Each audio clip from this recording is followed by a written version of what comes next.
반갑습니다. 또 이렇게 뵙게 돼서 반갑습니다. 기도하겠습니다. 은혜로우신 주님, 오늘도 말씀을 묵상할 때 함께하여 주시고 영적 깊은 깨달음이 있도록 도와주시옵시며 우리 속에 영적 자각도 있도록 도와주시어서 주님을 바라보는 복된 시간 되게 하옵소서. 예수님 이름으로 기도하옵나이다. 아멘. 오늘 여러분과 같이 은혜 나눌 말씀은 창세기 3장 19절입니다. 제가 봉독하겠습니다. 내가 흙으로 돌아갈 때까지 얼굴에 땀을 흘려야 먹을 것을 먹으리니 내가 그것에서 취함을 얻었음이라. 너는 흙이니 흙으로 돌아갈 것이니라 하시니라. 아멘.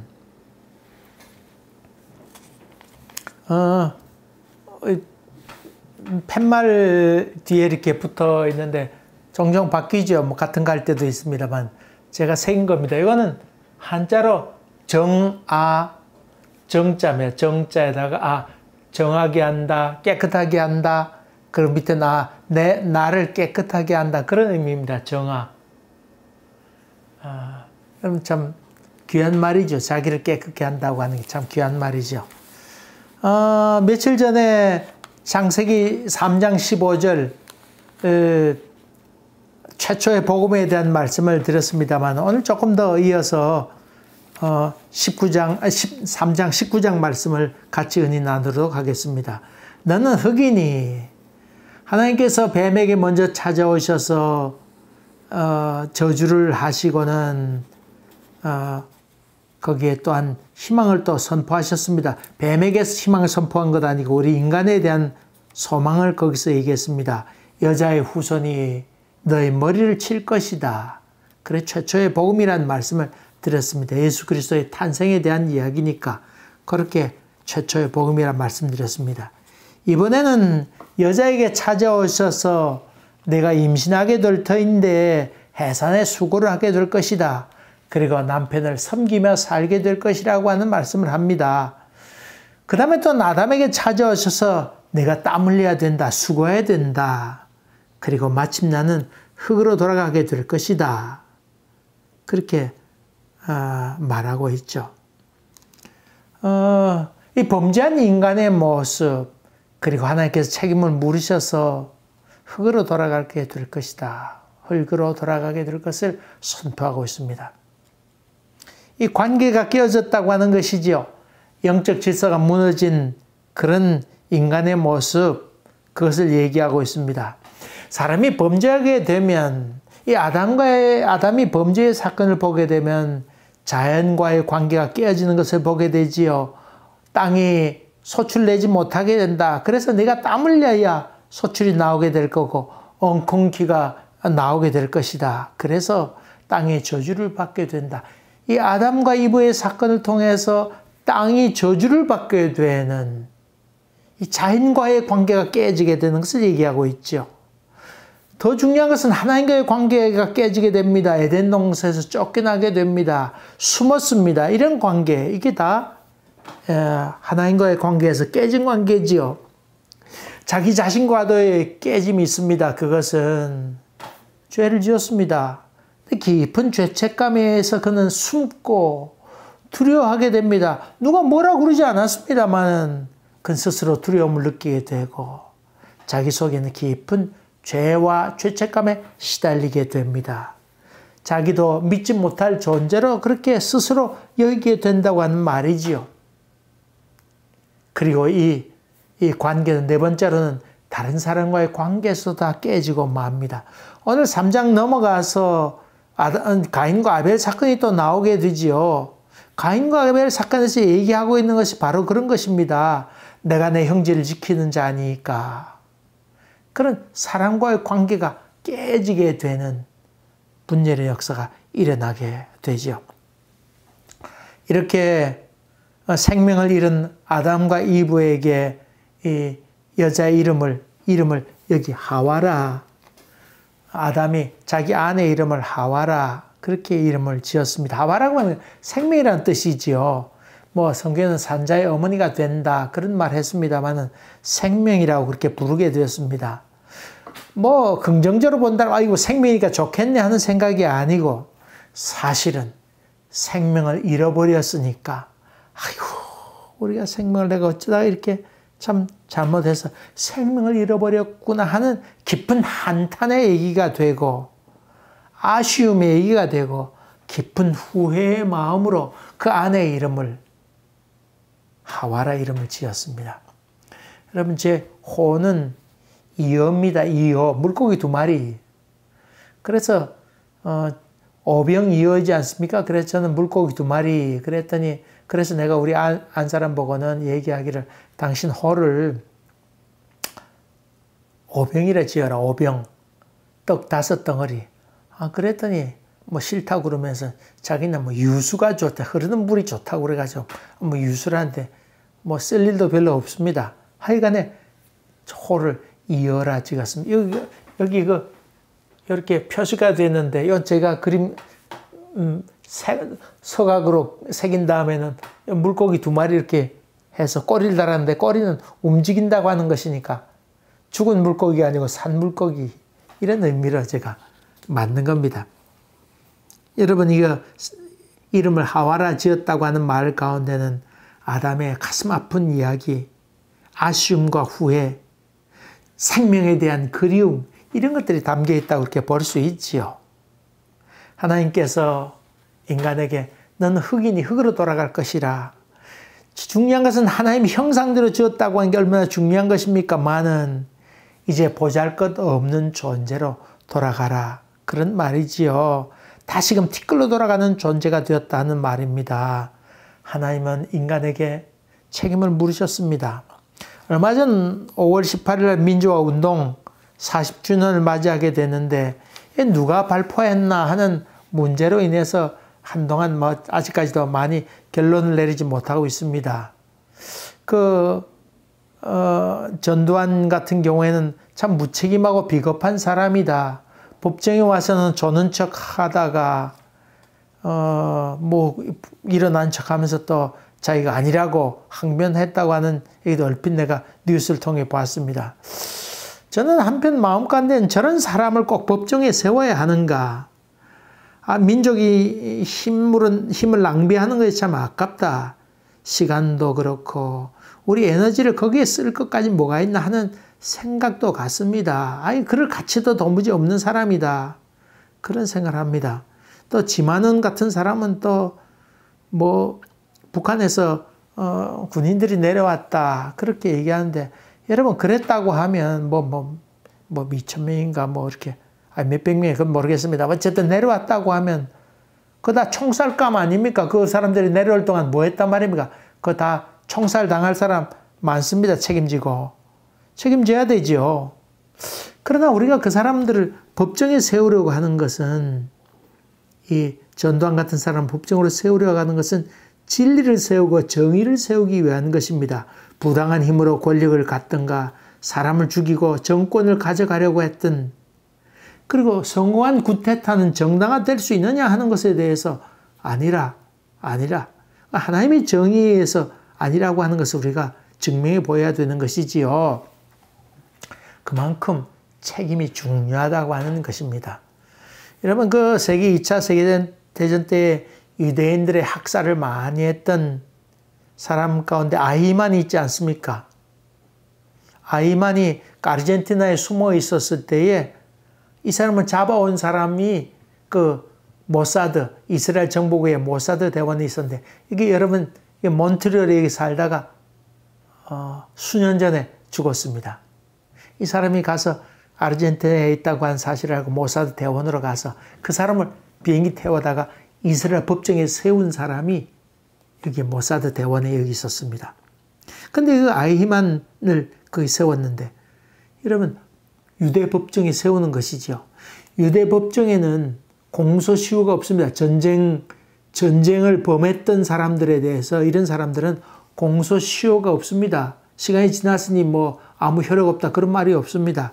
그 유대인들이 그런 말 하잖아요. 한국에 와서 왜 한국 사람들은 일본 뭐 미워만 하고 그러느냐.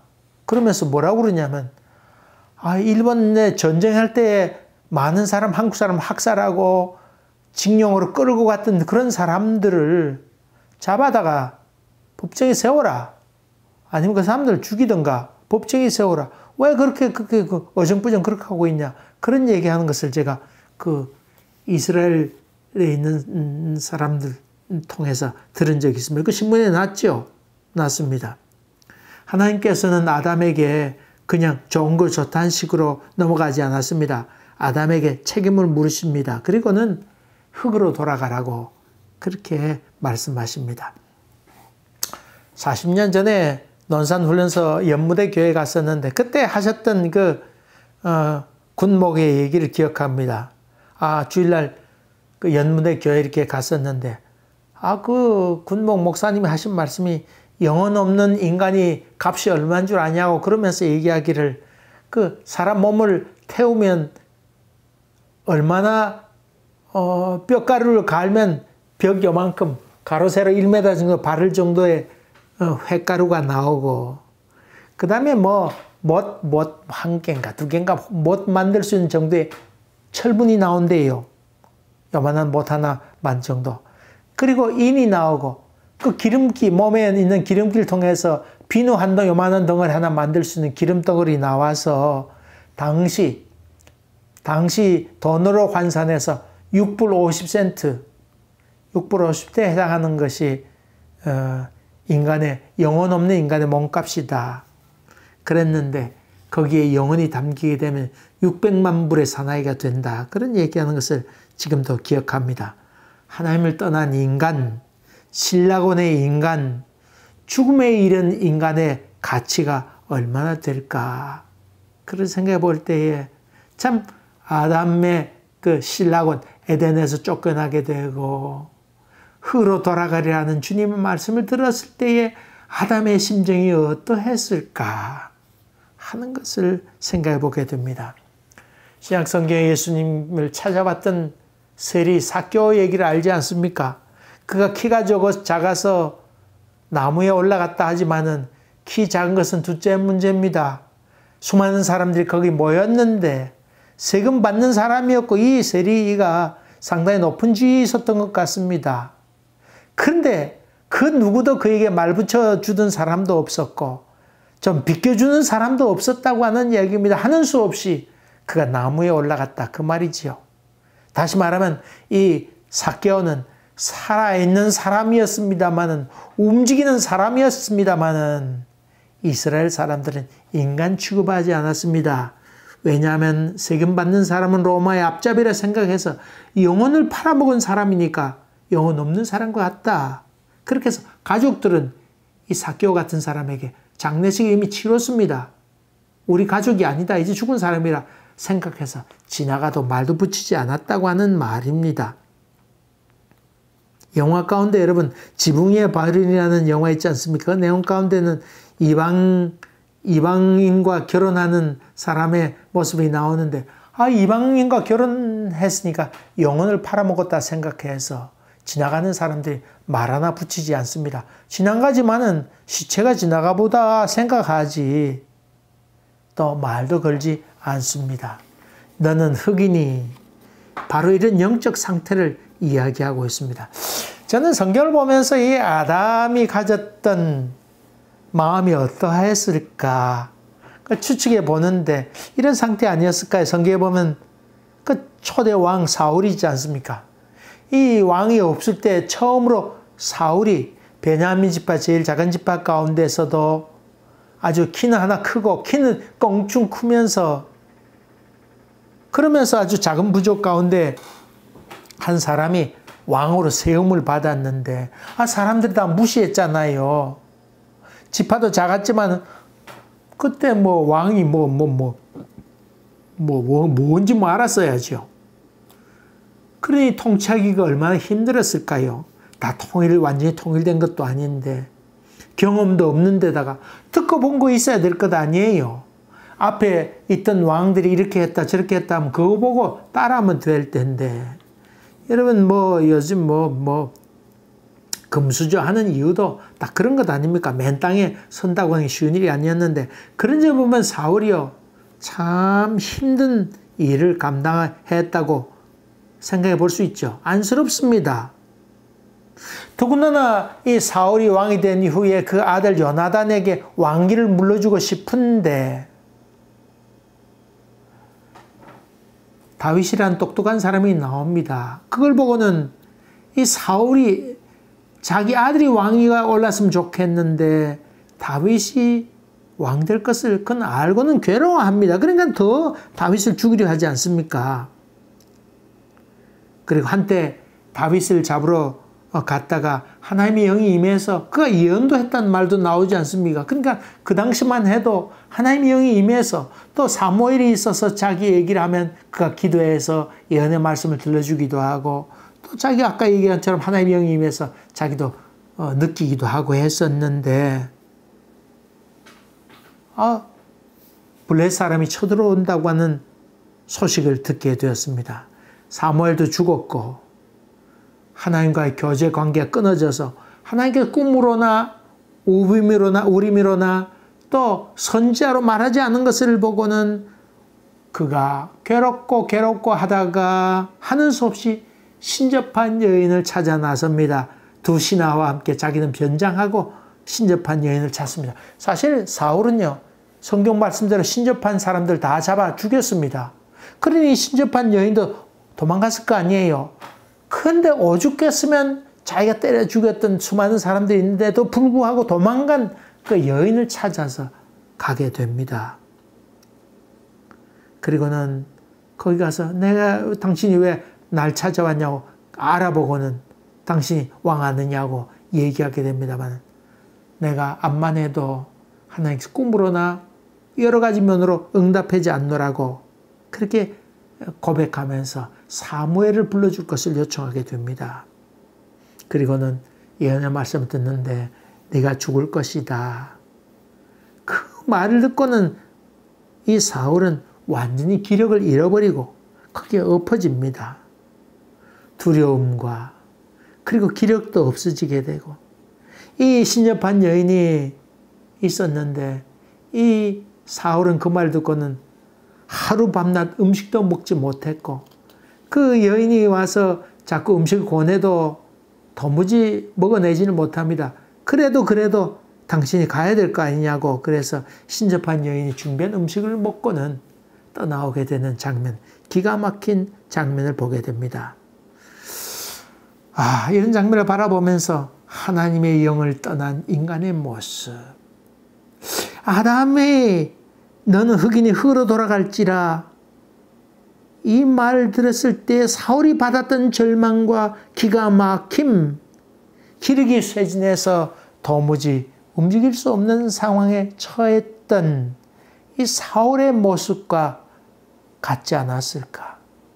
온갖 미사오를 동원해서 너는 흙이니 흙으로 돌아갔다. 죽음이라고 하는 게 뭐 어떻다 하면서 뭐 죽음이 아름다운 것이다. 뭐 그런 얘기 자꾸 합니다만 그건 너무 꾸민 이야기고 정말 하나님께로부터 하나님이 찾아오셔서 너는 흙이니 흙으로 돌아갈지라 이 말 들었을 때에 기가 막히게 그 말 들었을 때에 아담이 얼마나 참 가슴이 메어졌을까. 게오르기 루마니아의 소설가, 신부였고 소설가 작가였던 게오르기의 작품 25시 신도 어찌할 수 없는 되돌릴 수 없는 시간, 원치 않게 끌려다니는 어찌할 수 없는 시간 25시를 얘기하고 있는데 바로 아담이 들었던 얘기가 그때 아니었을까요? 기가 막힌 인간의 상황, 하나님의 모험으로 시작해서 긍정적인 모험으로 시작해서 인간의 타락으로 말미암아 흙으로 돌아가게 되는 장면을 설명하고 있습니다. 20세기의 광기의 사람 히틀러, 많은 독일 군인들이 이 히틀러를 암살하려고 애썼습니다. 비행기로 그렇게 하기도 하고 시한폭탄을 준비하기도 하고 온갖 방법 많이 썼습니다만 그는 여전히 삽니다.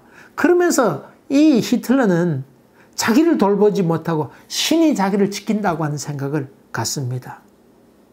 여러분이 잘 아는 그 사막의 여우였던 롬멜 장군, 롬멜도 사실은 히틀러 살해 음모에 가담하게 됩니다. 그것이 밝혀져서 히틀러가 그 명성을 생각해서 내가 죽을래 아니면 스스로 죽어서 명예는 그대로 유지할래 아니면 참 추하게 될래 그런 얘기를 하면서 총을 보내죠. 어쨌든 그는 명예를 선택해서 죽게 되는데, 그래서 성대의 장례식은 치렀습니다만 히틀러를 음모하게 됩니다. 죽이는 일에 가담하게 됩니다. 여러분, 당시에 독일 교회들은 히틀러를 메시아로 생각했습니다. 메시아 탄생했다고 온갖 지지를 다 보냈습니다. 점점 전쟁에 패배해 가면서 러시아 군대가 쳐들어오게 되고 베를린을 둘러싸게 되는 것을 알게 됩니다.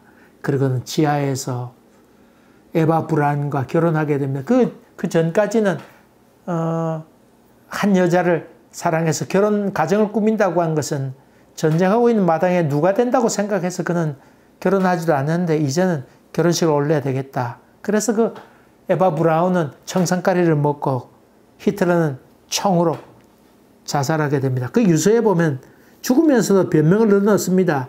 전쟁은 자기가 원해야 된 것 아니다. 유대민족이 그랬고, 그 유대민족의 이익을 위한 그런 정치가들의 그런 도발로 말미암아 그런 것이다. 내가 비겁한 사임이나 항복보다는 죽음을 선택하겠다고. 그러면서 파멸이나 아니면 항복의 수치를 벗어나기 위해서 내가 죽음을 선택한다고 그는 1945년 4월 29일 04시에 그렇게 유서를 씁니다. 그리고는 이곳에서 즉시 불태우라, 자기 시체를 태워버리라고 그렇게 바란다고 하는 유서에 남기게 됩니다. 하나님을 떠난 타락한 인간의 모습, 에덴 동산에서 떠난 한 인간의 모습을 봅니다. 범죄한 인간의 죽음을 너무 미워하진 마십시다. 처절합니다. 이 에덴 동산에 있는 타락한 인간의 모습을 바라보면서 그는 절대 절망에 거하게 됩니다. 이런 아담의 모습 속을 바라보면서 저 모습이 내 모습이로 내가 도무지 구원받을 수 있는 길이 없구나. 그것을 고백하게 될 때에 나는 주님이 필요한 존재입니다. 주님이 나를 구원하지 않으면 나는 도무지 희망이 없습니다. 히틀러가 가졌던 이런 뻔뻔스러움, 아담이 가졌던 절망, 이것이 우리 마음 가운데 확연하게 느껴지게 될 때에 나는 주님이 있어야 됩니다. 그런 고백을 할 수 있게 됩니다. 그래서 나는 내 힘으로는 도저히 구원받을 수 없어. 난 타락해서 도무지 선한 것이 없구나. 그것을 고백하면서 주님만이 내 영혼을 어루만질 수 있습니다. 이렇게 고백하게 될 때 주님의 필요성을 느끼게 되고 절박함으로 주님을 찾게 되는 것, 영적 갈급함을 느끼게 되는 것, 영적 애통함을 느끼게 되는 것, 그것이 신앙의 출발을 갖고 오게 되지요. 이런 은혜가, 절박함이 여러분 심령 가운데 넘치게 돼서 예수 그리스도를 통해서 우리 영혼이 치유될 것을 믿음의 눈으로 바라보는 여러분 되시기를 주의 이름으로 간절히 기원합니다. 기도하겠습니다. 은혜로우신 주님, 우리는 이 타락한 흙으로 돌아갈 수밖에 없는 타락한 존재인 것을 뼛속 깊이 느껴갈 수 있도록 인도하여 주시옵시고, 히틀러의 죽음을 바라보면서 나는 저만큼 하지 않았나가 아니고 내 모습 속에도 저런 뻔뻔스러움이 있구나 하는 것을 깊이 절망감 느낄 수 있도록 도와주시사 주님, 내 힘으로 안 되고 주님의 힘으로만 됩니다. 이런 고백이 우리의 고백이 될 수 있도록 인도하여 주시옵소서. 예수님 이름으로 기도하옵나이다. 아멘. 또 인터넷으로 애들은 또 수업 시작한대지요. 잘 인내하시면서 또 잘 뒷바라지 할 수 있게 되기를 간절히 바라고, 또 조심스럽게 행보를 해가시면 아마 좋으리라 생각됩니다. 축복합니다. 또 뵙겠습니다. 감사합니다.